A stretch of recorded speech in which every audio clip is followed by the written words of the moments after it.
Saúde a todo o povo de Deus com a paz do Senhor. Amém. A paz do Senhor para nossos internautas que estamos assistindo pelo YouTube, pelo Facebook. Nós estamos dando início a mais uma aula do curso teológico de preparação de obreiros para a obra missionária do Rei Jesus. E nós estamos estudando sobre a inspiração da Bíblia. Como a Bíblia foi escrita. Como a Bíblia foi, assim, de certa forma, revelada.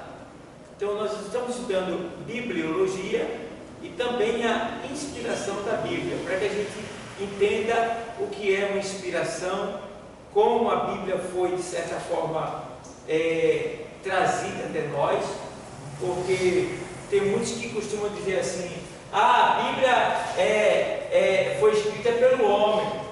Claro. Sapo não escreve, macaco não escreve, cachorro não escreve.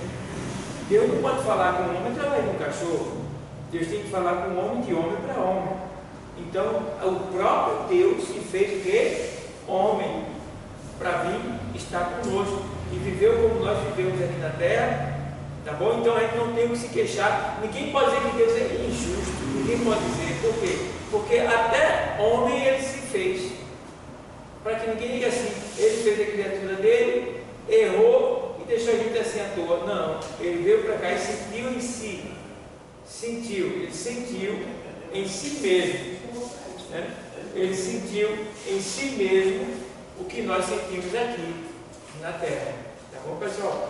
Então, a gente já vê que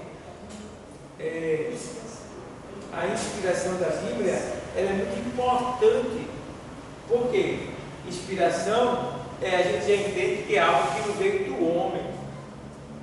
Quando fala inspiração, está falando de inspiração divina.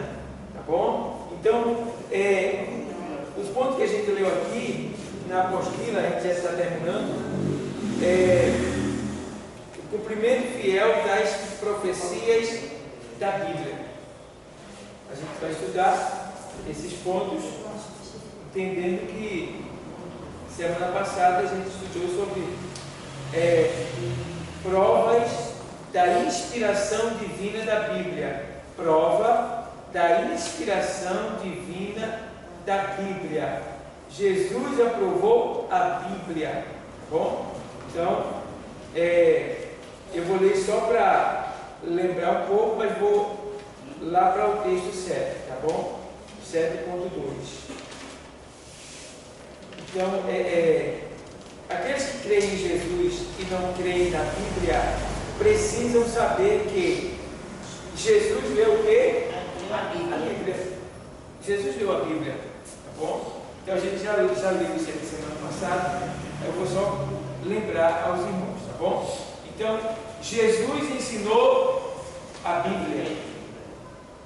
Jesus cumpriu a Bíblia. Esse ponto aqui é interessante, né? Jesus cumpriu a Bíblia.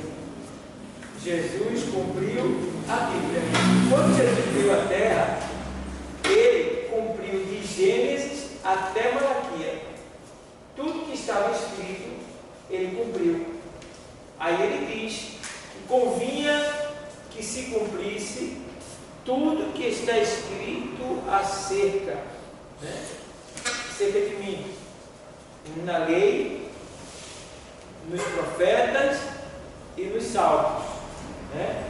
Então, Jesus estava na terra cumprindo a lei, cumprindo a Bíblia, cumprindo os salmos, cumprindo os profetas.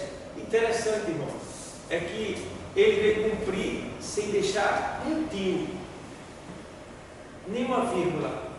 Ele teve que cumprir tudo. Esta era a missão de Jesus. Era fazer aquilo que homem nenhum conseguiu fazer.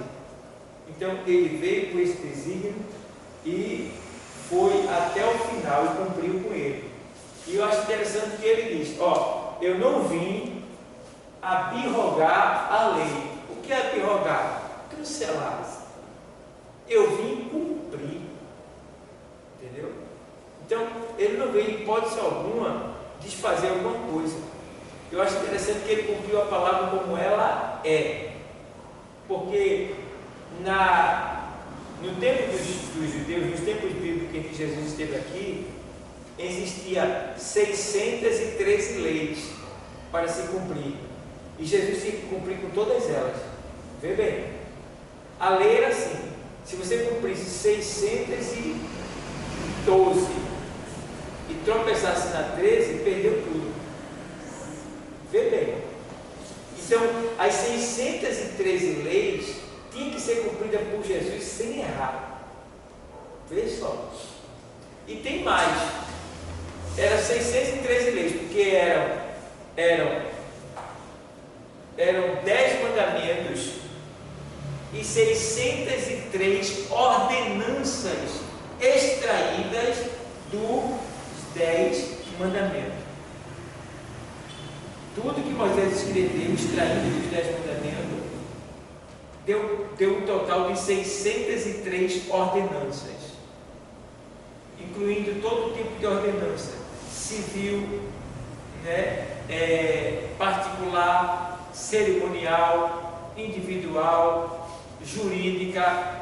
Todo tipo de lei estava nos 10 mandamentos e Moisés extraiu e escreveu. E Jesus, quando veio, tinha que cumprir com todas elas. Olha aí.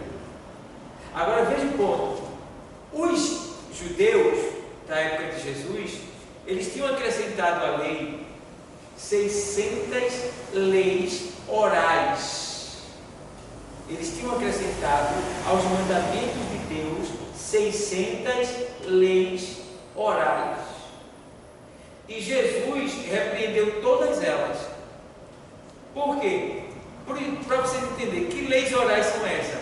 São leis tradicionais.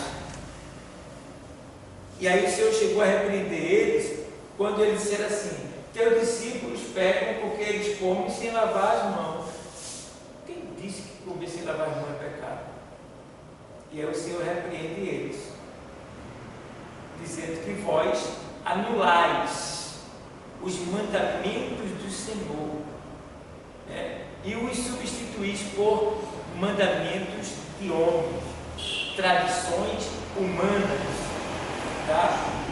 E aí ele começa a dizer que o que faz mal não é o que entra, mas o que sai, o que vem do coração.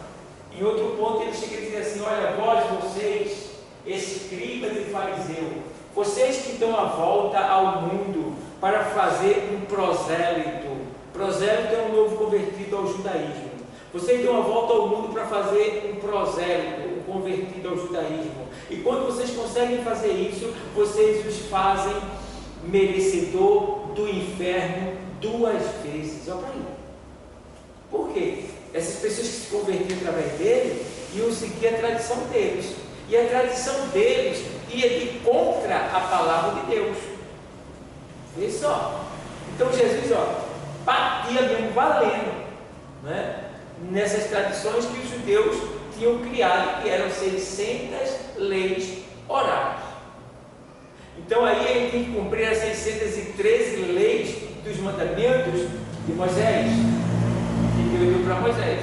Entendeu? Então, quando Jesus veio, ele teve que cumprir toda a Bíblia, irmão, palavra por palavra, ação por ação. Ele teve que cumprir tudo. Até nos últimos momentos da vida dele, pregado na cruz, ele estava ali, cumprindo ali, falando, e o que ele falava eram os salmos. Estavam os salmos. E aí você vê, perdoando. Então, a gente vê que ele veio cumprir a Bíblia. E que tal se a gente imitar Jesus? Vamos imitar ele? Paulo disse isso: sede meus imitadores, como eu sou. Por que ele disse sede meus e não sede de Cristo?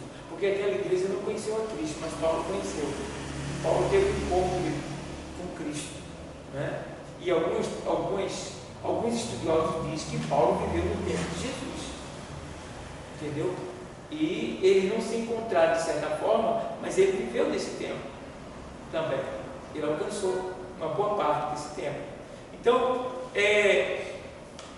mas não foi assim, de certa forma, não se encontraram. Até porque diz a história que Paulo, nesse tempo, estava sobre os pés de Gamaliel, aprendendo a lei. Ele cresceu aos pés de Gamaliel, né? Então tem muitos detalhes acerca disso aí. Então, há alguns relatos que diz que Paulo, ele alcançou um determinado tempo de Jesus, mas não se encontraram, né? Mas ele o perseguiu, né? E Jesus agora, vou ter um encontro contigo. Tu não me encontrou quando eu estava aí, mas agora eu vou me encontrar contigo e ter um encontro com ele. Entendeu? Então, o que é que acontece? Chegou o momento de o Senhor dizer, olha, vós anulais as obras. Aí o Senhor chegou e disse assim, olha, as prostitutas e os publicanos entrarão no reino de Deus, e vós estareis de fora, porque vós nem entrais e nem deixais os outros entrar. Então tem gente que está na igreja que nem é crente nem deixa os outros serem. Sabia disso? Tem gente que está na igreja, entendeu? De uma maneira que ela atrapalha quem está na igreja e impede de outras pessoas virem para a igreja. Porque quem está lá fora e vê a vida dessa pessoa diz assim, eu sei igual isso aí, estou fora. Eu ir para a igreja para ser desse jeito, vou nada. Eu prefiro ficar aqui no mundo, irmão, se vai ser um preço tão alto. Porque em vez dessa pessoa dar testemunho para que vidas venham para cá, eles estão afastando as pessoas de Deus, né? Hoje eu estava pregando para um camarada lá no trabalho, ele veio fumar perto de mim, irmão, o fumo entrou pelo meu nariz, entrou, foi para a minha alma, porque que bicho fedorento, aquilo é uma miséria.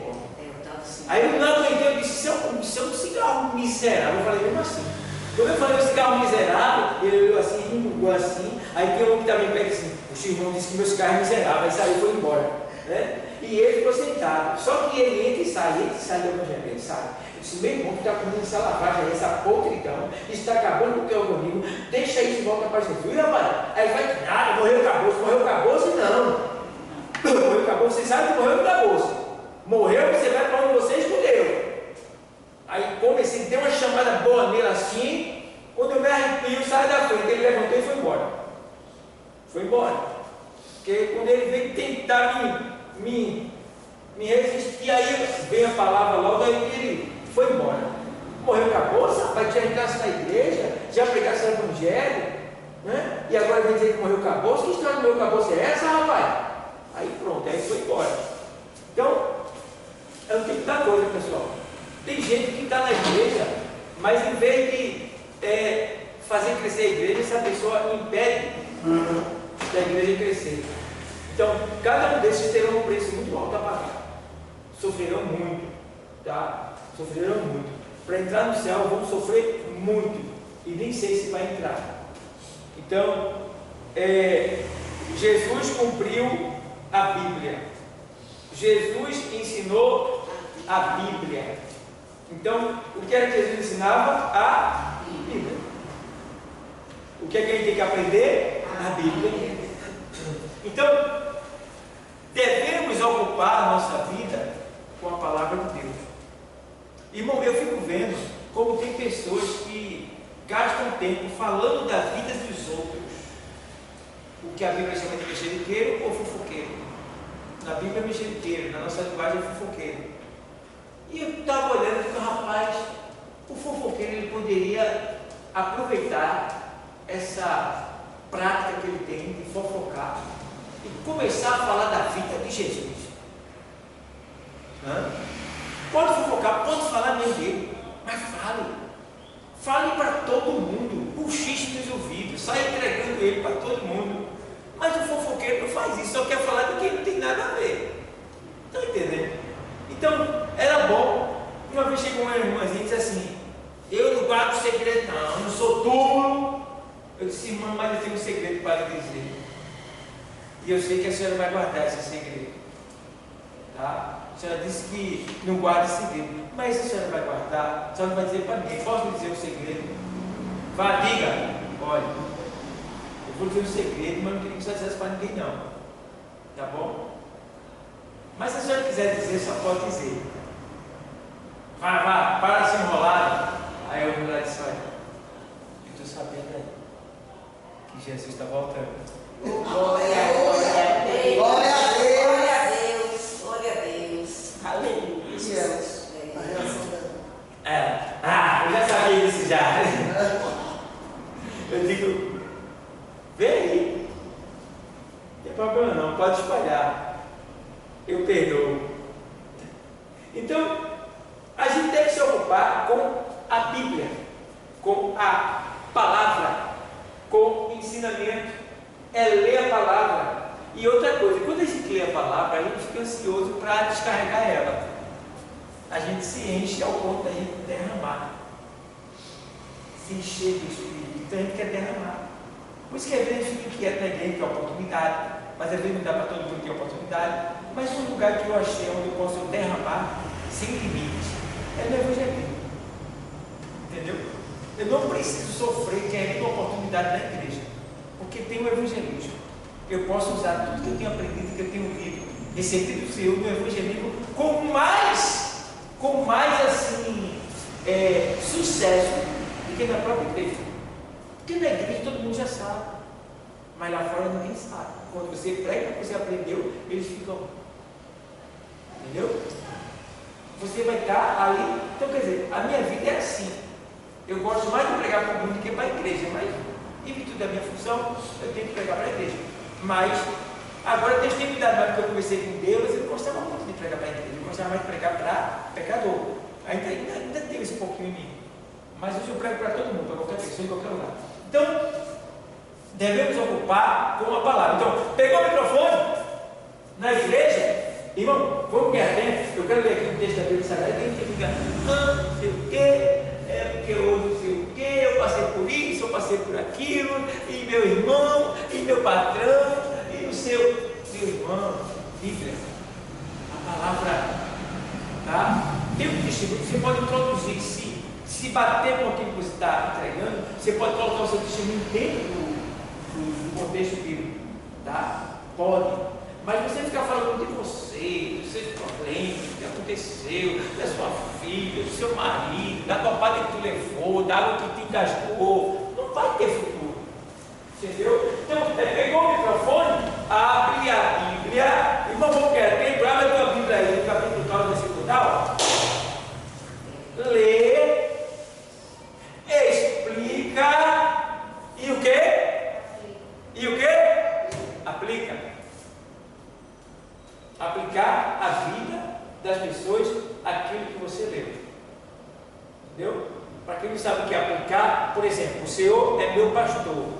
No original diz assim, não me faltará. É bem interessante, né? Porque a gente não sabe assim, o Senhor é meu pastor, nada me faltará. Mas no original o Senhor é meu pastor, não me faltará. Aí a gente entende na nossa linguagem que nada me faltará em relação à necessidade vital do dia a dia. Não, no original o salmista está dizendo que o Senhor é o seu pastor, não lhe faltará.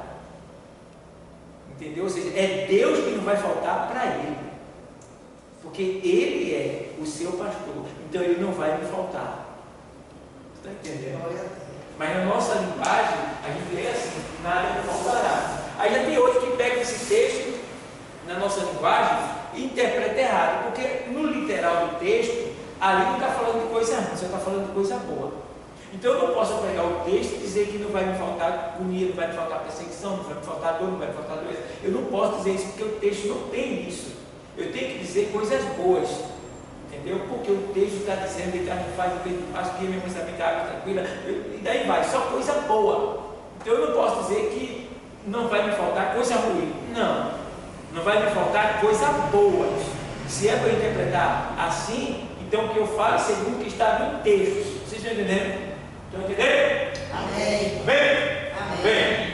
Então, é isso aí, pessoal, que a gente tem que aproveitar. Então tem muitas coisas que a gente precisa saber. Tá bom? Então, não perca tempo. Aplicar é isso aí. É você dizer assim, o Senhor é meu pastor, nada me faltará, segundo a sua linguagem, a sua tradução. Assim, irmãos, nós precisamos realmente acreditar no pastor que a gente tem. Veja bem, eu li, né? O Senhor é meu pastor, nada me faltará, né? Então aí você já leu e vai explicar para as pessoas aplicando a vida dela. Então você vai dizer, irmãos, eu gostaria de dizer para os irmãos que nós que somos cristãos, que temos ao Senhor como nosso Senhor, assim como o salmista Davi falou, nós precisamos ter mais fé nele, precisamos acreditar mais nele, esperar nele e procurar agradar a ele com a nossa vida, com o nosso testemunho, com a nossa palavra, com as nossas festas, com os nossos dízimos, com a nossa alegria, com as nossas amizades. Nós devemos procurar de várias maneiras sempre agradar esse nosso pastor, porque ele é um pastor que cuida de nós e nos dá tudo que a gente precisa. Então ele é digno de receber de nós o melhor. Apliquei. Deus, aleluia. Entendeu? Mas tem gente que vem aqui, pega a Bíblia, abre a Bíblia, o Senhor meu pastor, nada me faltará. Eu fui lavar o índio, viu? Está pobreza, irmão.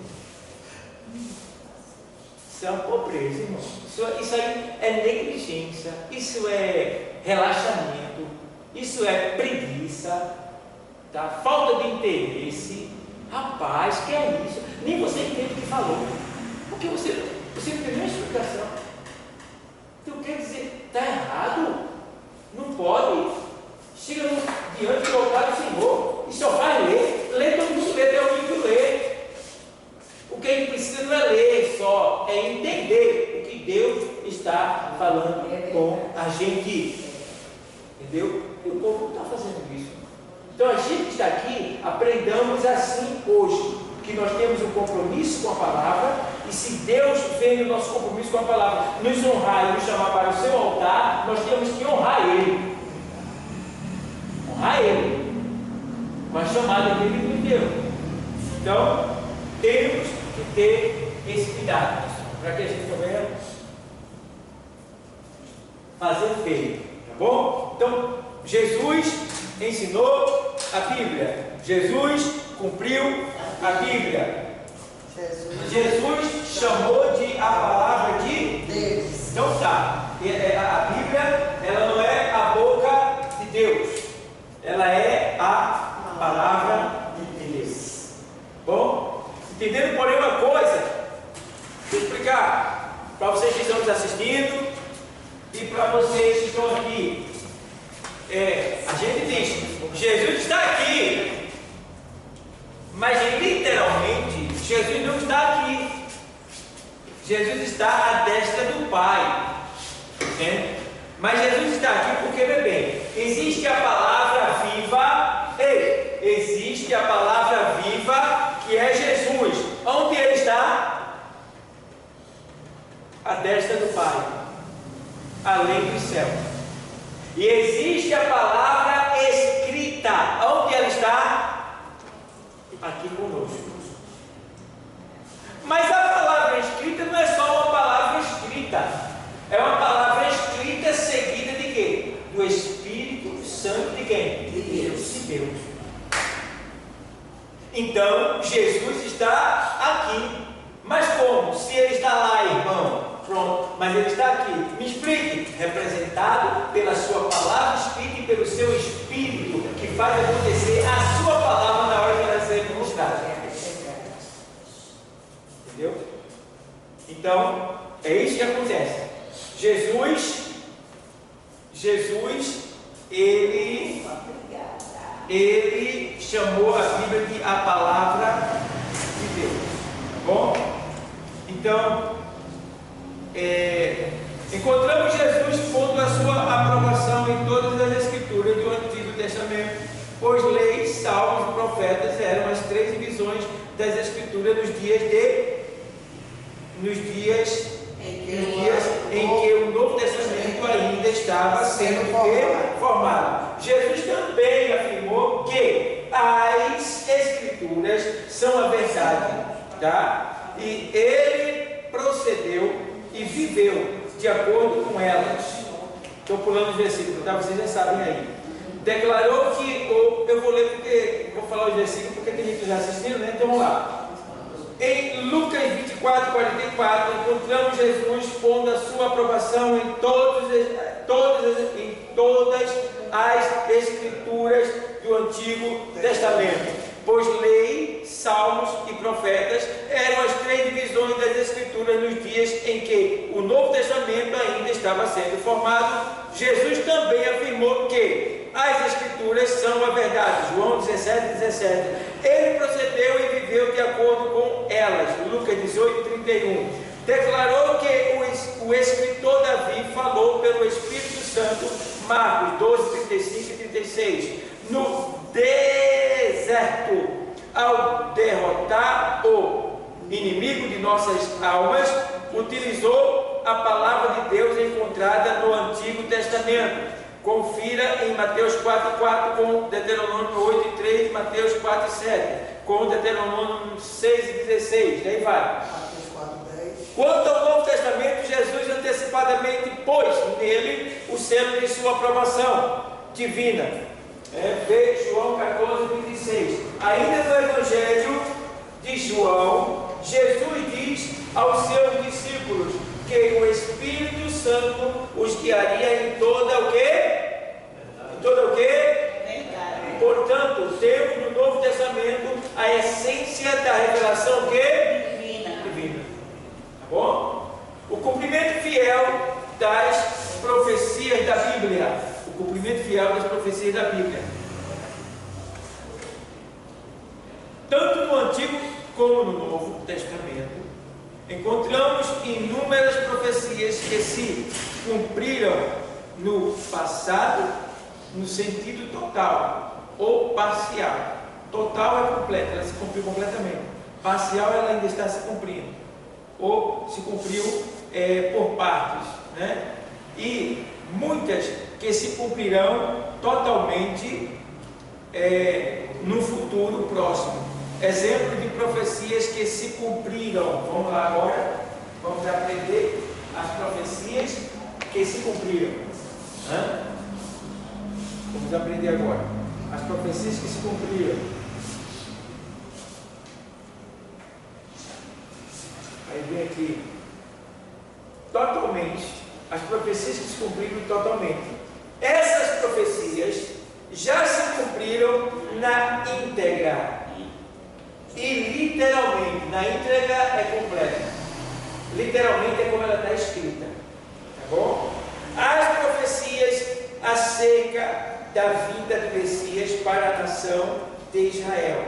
Gênesis 49:10. Confira com Lucas 1:32 e 33. Né? Gênesis 49:10. Gênesis 49:10. Você vê que, vamos lá, vamos para lá. Pode ler. 10. Oi? Ele amarrará o seu jumentinho, a vide, e o filho da sua jumenta, a cepa mais excelente. Ele lavará a sua veste no vinho, e a sua capa no sangue de uvas. Vamos ler de novo para a gente entender. Vamos lá. Gênesis 49:10. O cetro não se apartará, é isso? Não se arredará. O cetro não se arredará de Judá, nem o legislador dentre seus pés, até que venha Siló, e a ele se congregarão os povos. Siló é o enviado, que é Jesus. Pronto. O cetro é o poder, o amor. Né? Então, a ele todos congregarão. Agora vai lá. Lucas 1:32 e 33.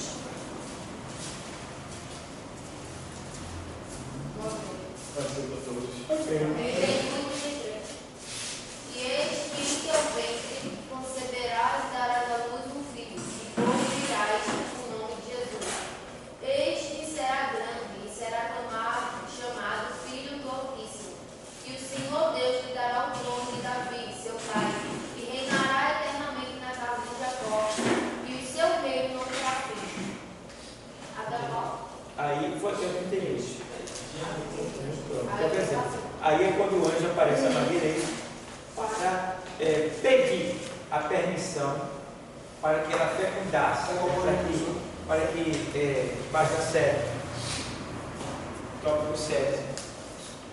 Página 7. Página 7. Estamos terminando.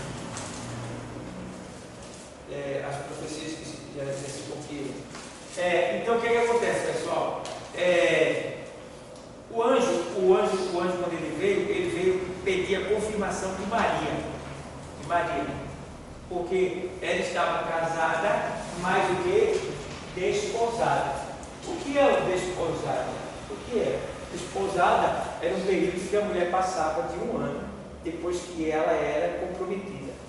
Então ela ficava separada do marido, já estava casada, já era dele, mas ficava comprometida por 1 ano, sem ele por perto, até que ele voltasse para que aquele casamento fosse efetivado, fosse cumprido. Então, depois de 1 ano, ele poderia voltar 1 ano 1 dia, 1 ano 2 dias. Depois ele tem que voltar só depois de 1 ano, certo? Então, nesse período de 1 ano, foi nesse período em que Maria, ela foi fecundada pelo Espírito Santo, né? Deus, ele pediu para preparar um corpo em Maria para que colocasse a sua palavra dentro desse corpo, né? E ela permitiu, e é aí que vem o problema, né? Porque quando ele pede a permissão para que ela gerasse um Salvador, ela permite, né, depois de alguns questionamentos, eu não tenho relações, não conheço o homem, como se fará?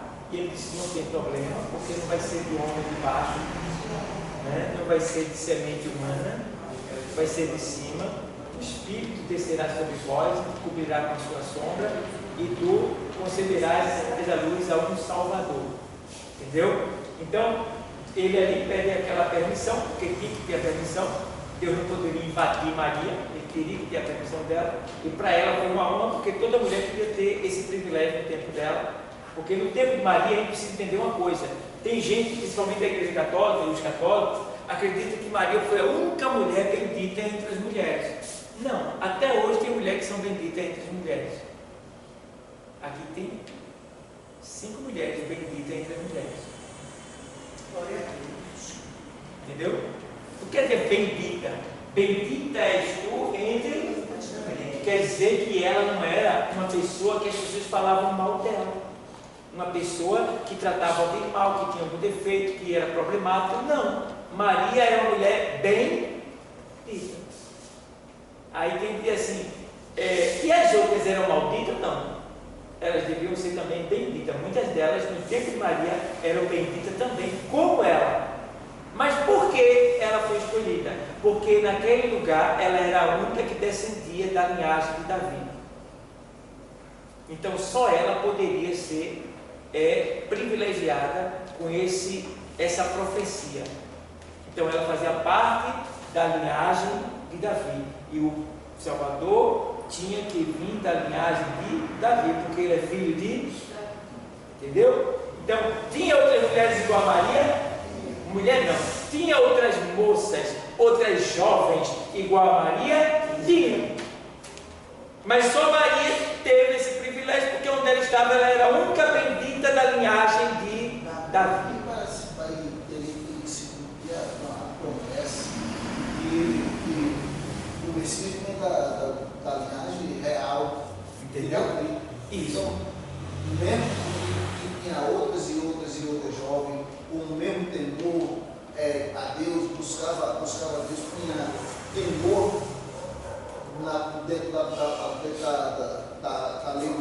lei do Senhor, mas da linhagem de Davi, verdadeiramente só Maria. Em Nazaré só ela. Poderia ter em outro lugar, mas é ali só ela no momento. Entendeu? Então, e outra coisa, né? A questão que não era só também Maria, mas José, que tinha tudo a ver também. José, entendeu? Então José fez parte dessa conjunção, desse cenário, né? Tem toda essa questão. E o tempo também, o tempo para se cumprir, tudo estava coligado. Muitas pessoas católicas dizem que Maria ela foi virgem, continuou virgem e morreu e partiu virgem. Aí se a gente for, eu disse uma vez um católico, se a gente for para esse lado, vai ter Deus como injusto. dar prejuízo a ninguém.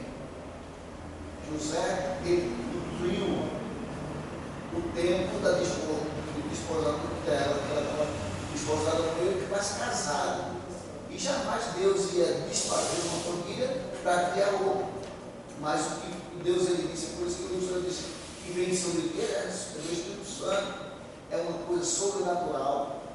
E depois, por isso que lá no Marcos diz, e não conheceu José até que ela deu à luz a um filho.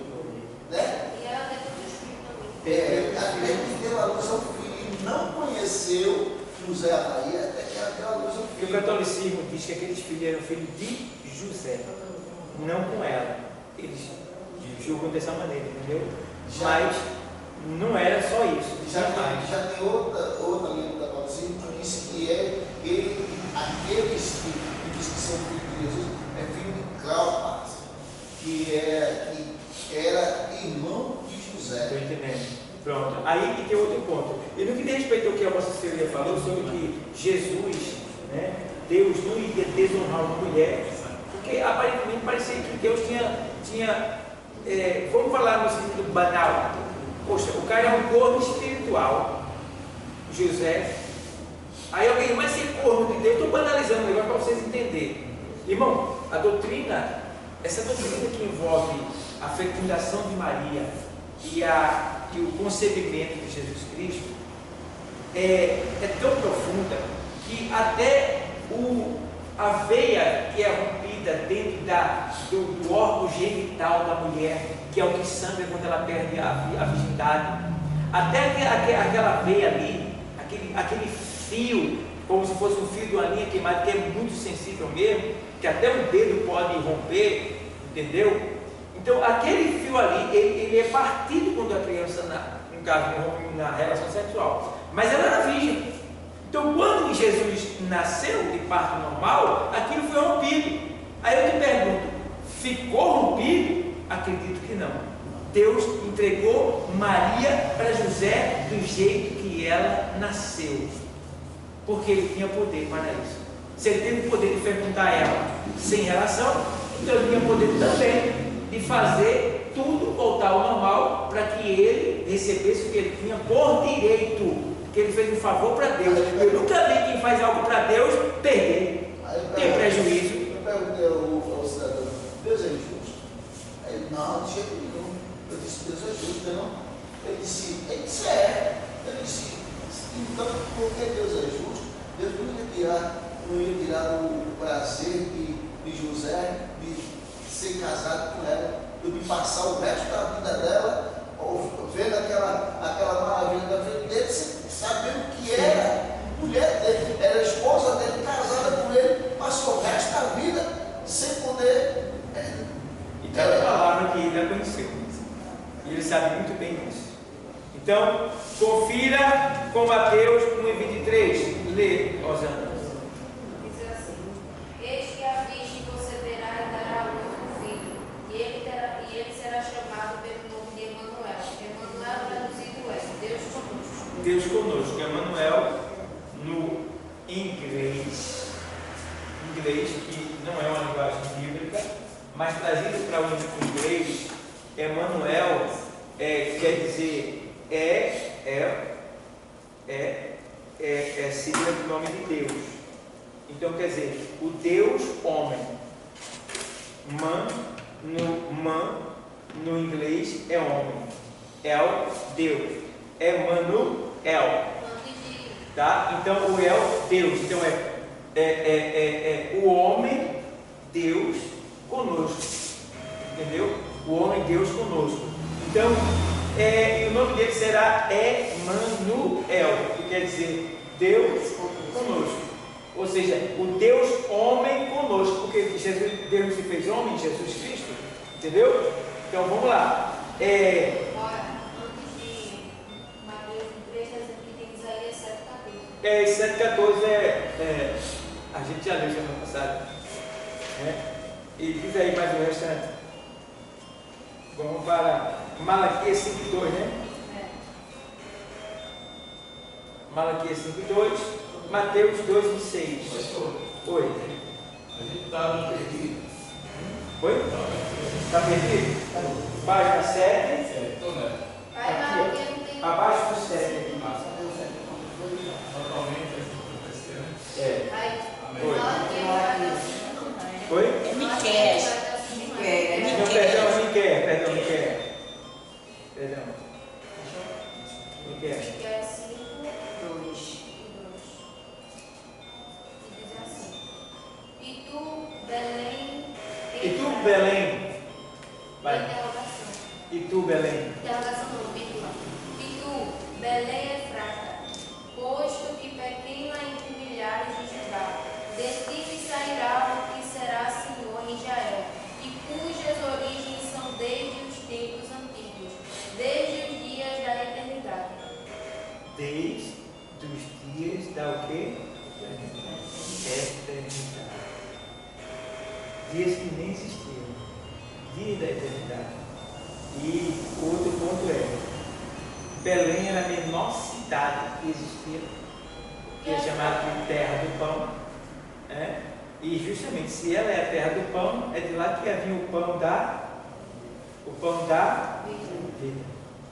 Entendeu? E Efrata. Belém Efratá, lembra aqui. Então, tu, Belém Efratá, né? Tu, visto que és a menor de todas as cidades, né? Então, você vai sair de você o que vai ser grande, que vai ter que ser grande, que é quem? Jesus Cristo. Coisa linda, né? Porque Jesus não nasceu em Nazaré, ele nasceu em Belém, entendeu? Agora ele cresceu em Nazaré, cidade desprezível, ignorante, onde toda plebe, as pessoas mais baixas e mais pobres moravam naquela cidade. Embora sendo uma cidade assim à vista bonita no seu sentido natural, porque naquele tempo era muito mato, né? As coisas eram floridas, muito mato e tal, então era bonito. Nazaré era bonita, mas o povo era feio de pecado, e Jesus estava ali. Veja que coisa linda, foi de lá que ele veio. Por isso que quando André encontrou ele, chamou Natanael disse: pode vir alguma coisa boa de Nazaré? Trazendo para os nossos dias de hoje, às vezes as pessoas generalizam completamente, é como se fala uma favela. Aí só acha que só mora ladrão, marginal, só tem que comprar. Uma invasão. Nazaré tem uma coisa boa, mas pelo contexto geral que se falava e que se via, ele disse: pode, por acaso, pode vir alguma coisa boa de Nazaré? 2:6, Mateus. E tu, Belém, terra de Judá, de modo nenhum és a menor entre as capitais de Judá, porque de ti sairá o guia, que há de apacentar o meu povo de Israel. Coisa linda, né? Judá. Belém de Judá. Então vamos lá. Na verdade, existem muitas outras profecias acerca do Messias, mas nos deteremos nessa, que já são suficientes para analisarmos a veracidade das mesmas. Tá bom? Então, essas são profecias que se cumpriram na sua íntegra. A promessa do nascimento de Cristo. Tá bom? Tem profecias que se cumpriram parcialmente. Tá? E profecias que se cumpriram, que se cumprirão ainda. Tá bom? Então, aqui agora vamos lá. Profecias parcial, né? Foram cumpridas parcialmente. A parcialidade de algumas profecias pode ser considerada pelo fato delas terem se o que? Cumprido em parte, mas que em breve se cumprirão totalmente. É importante atentarmos para o fato de que toda profecia provinda de Deus se cumpre integralmente. podemos citar algumas como a dispersão. A dispersão que está lá em Levítico 26, 14, 32 e 33, Deuteronômio, que é quando o povo foi disperso. Tem aqui vamos lá, Levítico. Pode ler. 26 e o 14 diz assim: Mas se me não ouvirdes e não fizerdes todos os mandamentos, aí vem o 22: Solarei a terra, e se espantarão disso os vossos inimigos que nela morarem, e vos espalharei entre as nações, e desembainarei a espada atrás de vós, e a vossa terra será assolada, e as vossas cidades serão desertas.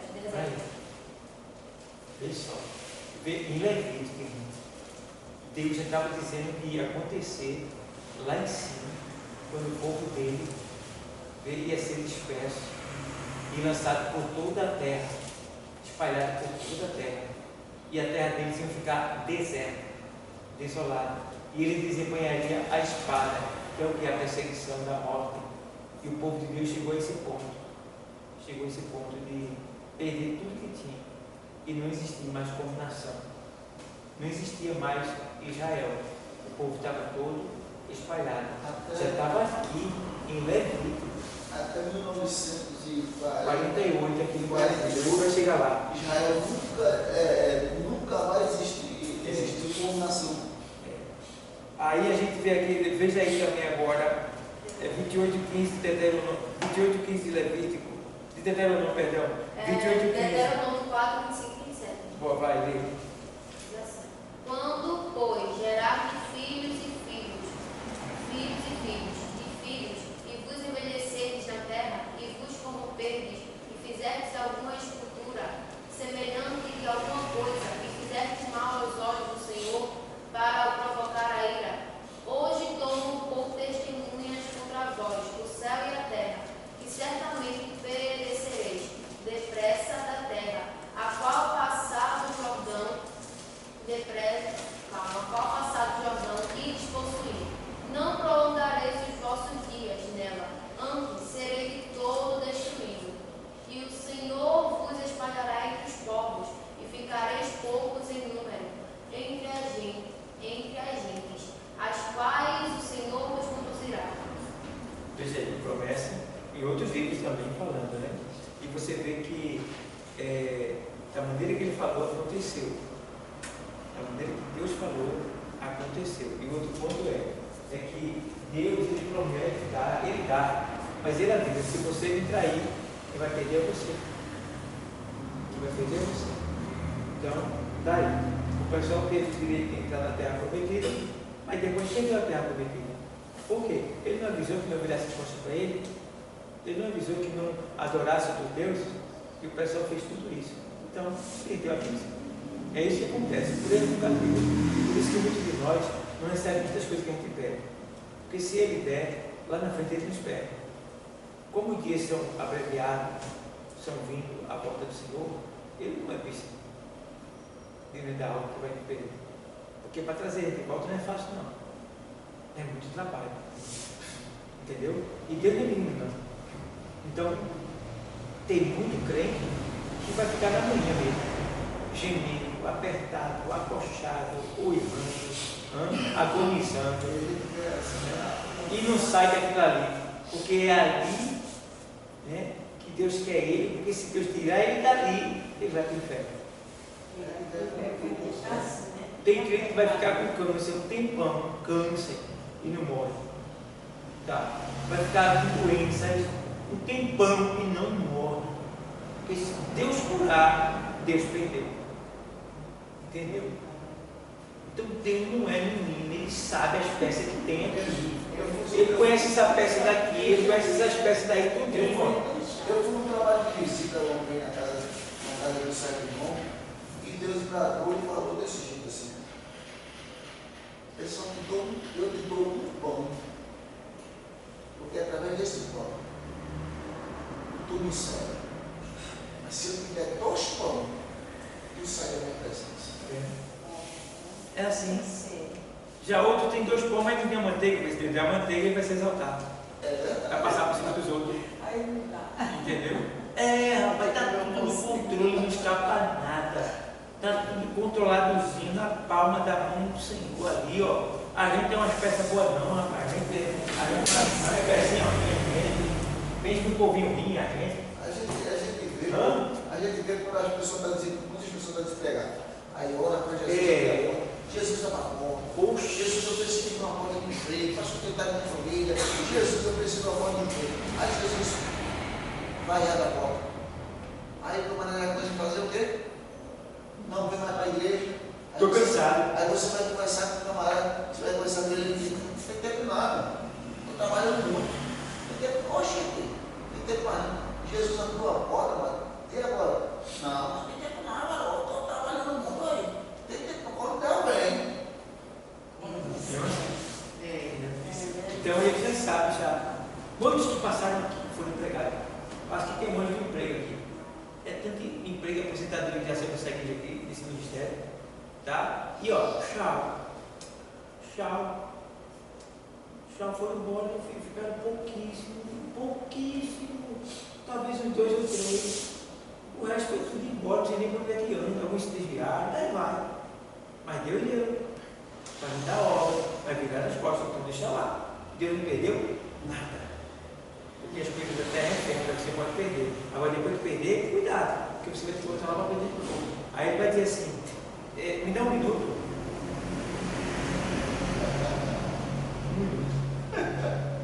Se um dia para Deus é como 1000 anos, só um minuto aí quanto tempo é?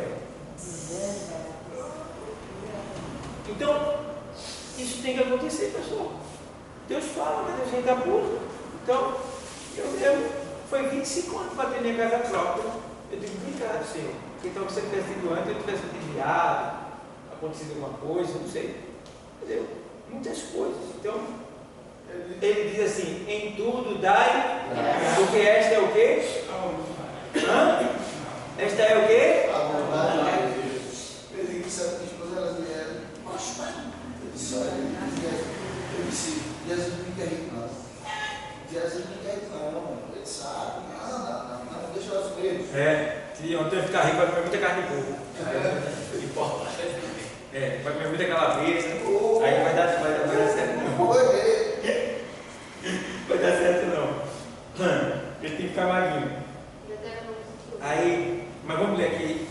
Já falei sobre a dispersão, né? A dispersão é a promessa que Deus disse que se o povo dele virasse as costas para ele ia dispersar o povo por toda a terra. Eles iam perder de receber. Isso aconteceu. Tá bom? Aconteceu, ele vai chegar lá. Vamos lá. O retorno e o progresso, tanto material como espiritual de Israel. Isaías 69, 60 verso 9. Vamos lá. Pode ler. 60 verso 9.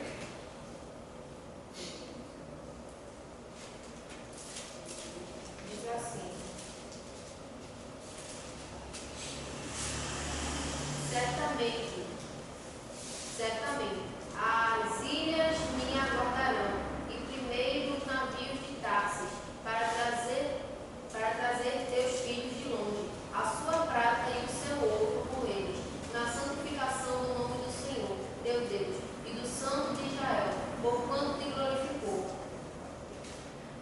No início dessa leitura aí, que é o 61, ele faz: levanta-te, resplandece, porque já vem a tua luz, e a glória do Senhor vai nascendo sobre ti. Então, quando Deus começa agora a exaltar a Israel, a trazer eles. Aí o que ele faz? Levanta-te, resplandece, quer dizer, aparece, porque a glória já vem. Aí é quando ele começa a trazer nos navios, né? Que naquele tempo ali era navio, né? Mas hoje tem navio, tem avião. O fator ali não é tanto navio, o fator é trazer. É eles vindo, né? Então, nos navios e com seu ouro e sua prata, ou seja, os judeus que foram embora, está tudo milionário lá fora. É o povo que mais tem dinheiro na terra. Interessante. E voltaram tudo rico.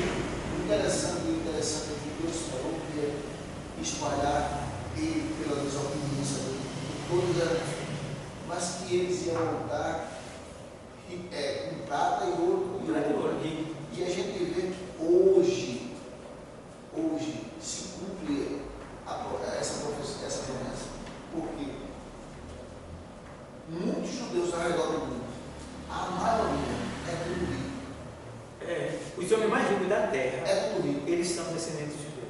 É tudo rico e voltando para Israel, levando a sua riqueza para lá. Terceiro para lá. Visto que descobriram agora no Vaticano, túneis e túneis repletos de barra de ouro. Rapaz, quanto ouro! Ouro sem fim ali naquele lugar. Agora, para que isso? Parado. Porque tem franqueza quando eles pregam que muitos estão passando fome para ajudar. Por que eles não fazem isso? Ele não tem o banco do Vaticano. Porque é poderoso o banco do Vaticano. E com um ouro desse guardado. Diz aí, meu Deus do céu, vamos lá. Aí, ó, está aí. A glória de Israel começando a aparecer, quando o Senhor diz que eles vão voltar, né? Vão voltar. Aí, quem vai do versículo aí que a gente pode ler, e tem agora, profecia como as que, ou seja, profecias como as que foram citadas acima, sobre dispersão é quando o povo foi espalhado pela terra, tá bom? E retorno de Israel são consideradas parciais, pois já houve o seu cumprimento. Então, parciais por quê? A princípio elas estão lá no livro de Deuteronômio, no livro de Levítico. Quem viu lá não aconteceu ainda. São parciais. E agora, quando a gente lê aqui, a gente já vê que ela aconteceu. Então, se cumpriram. Aí foram citadas acima sobre dispersão e retorno de Israel, são consideradas parciais, pois já houve o seu cumprimento, mas parte delas ainda se cumprirá. Por exemplo, baseados principalmente nos capítulos 36 e 37 do livro do profeta Ezequiel, que ali fala sobre a questão de que Deus um dia ele vai colocar a sua lei dentro do coração do seu povo, escreverá o seu nome, a sua lei, e dará um novo espírito, tirará o coração de pedra. Isso aí vai ser no milênio. No milênio é que vai acontecer isso aí, tá bom? Então isso não aconteceu ainda, vai acontecer. Então, do livro do profeta Ezequiel, tá? Vemos esta profecia se cumprindo no presente século, mais precisamente no ano de 1948. Veja bem, no ano de 1948, quando a ONU, Organização das Nações Unidas, reconheceu Israel como nação, onde, na ocasião, quem presidia esta organização internacional era o embaixador brasileiro Oswaldo Aranha. Então, o que aconteceu? Existem profecias que são parcial, existem profecias que já se cumpriram, existem profecias que não se cumpriram na sua totalidade. No caso dessa daqui que eu li, ela se cumpriu no ano de 1948, que é a volta, né? Que é quando novamente Israel se tornaria uma nação. Tem até um texto na Bíblia que diz assim: far-se-ia uma nação nascer em um só dia? E aí? Pode alguém fazer uma nação nascer em um só dia? E aí? O que é uma nação? Aí, pode uma nação nascer em um só dia? Meu irmão, Deus fez isso. O povo de Israel agora, sem nação, sem terra, vem parar onde? No Brasil, para julgamento da sua terra. E quando faz o julgamento aqui, deu empate. Se Israel seria uma nação ou não. Aí empatou. Quem era que estava presidindo? Oswaldo Aranha, aqui no Brasil, no ano de 1948. O que é que Oswaldo Aranha faz? Vota a favor de Israel para ser uma nação. Nasceu uma nação em um só dia. Coisa linda. Aí, ó, a gente vê aqui. Então, Reconheceu Israel como nação, onde na ocasião quem presidia a organização internacional era o embaixador brasileiro Oswaldo Aranha. Glórias a Deus por isso. E façamos e sigamos a orientação do Senhor. Gênesis 12:3. E abençoarei os que te abençoarem, e amaldiçoarei os que te amaldiçoarem, e em ti serão benditas todas as famílias da terra. Que coisa linda. Vê bem, quando o crente é crente mesmo, aí tem que tocar nele. Quando o crente é fiel, ele anda no trilho da palavra. Quando ele ama, quando ele perdoa, quando ele tem comunhão, quando ele anda junto, quando ele não tem intriga dentro da igreja, contenda dentro da igreja, tá? Quando ele anda em amor com todo mundo dentro da igreja, quando ele tem comunhão com todo mundo dentro da igreja, dando a mão, dizendo sim para tudo dentro da igreja. Irmão, aí quem tocar nesse crente. Aí quem tocar. Eu estava estudando um testemunho que a mulher se converteu e o marido ó, o marido dela foi via ele dizer, eu quero ver se você vai para a igreja, hoje você vai para a igreja. Se você for para a igreja, eu vou tocar fogo em você. Aí fechou a porta e disse, eu quero ver, meu Deus, vai ter poder de tirar tudo a da minha mão.